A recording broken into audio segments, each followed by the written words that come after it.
On parlait sur le lean management. Le lean management, c'est le dégraissage en français. Lean, c'est la graisse, on rend la graisse maigre. Et la maigreur de la PHP ou la maigreur dans le système libéral, c'est quoi? C'est il faut absolument réduire les soins.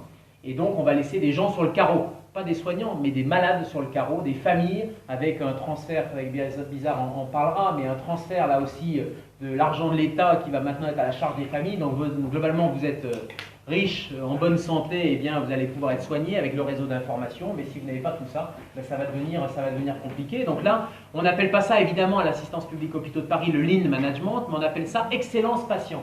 Les mots valises, il y a 9 langues.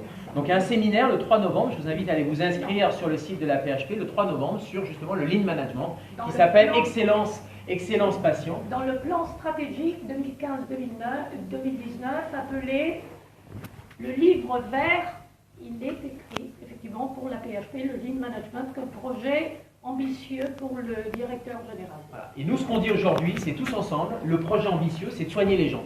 Et qu'il faut reprofessionnaliser, on veut déprofessionnaliser, il faut remédicaliser. Quand je dis médicaliser, ce n'est pas que les médecins, mais il faut remettre des professionnels. Les agences régionales de santé, qui sont ces préfectures sanitaires, elles ont été complètement démédicalisées. Il n'y a plus de médecins, on a des administratifs, des gens qui viennent parfois de la grande distribution et qui se retrouvent directeurs d'hôpital. Et là, il n'y a pas de clivage politique droite-gauche. Je veux dire, on peut prendre la loi Bachelot ou les lois Touraine, c'est exactement la même chose. Donc il faut bien qu'on comprenne qu'il n'y a pas de discours politicien derrière. Il y a un discours politique, mais politique au bon sens du terme.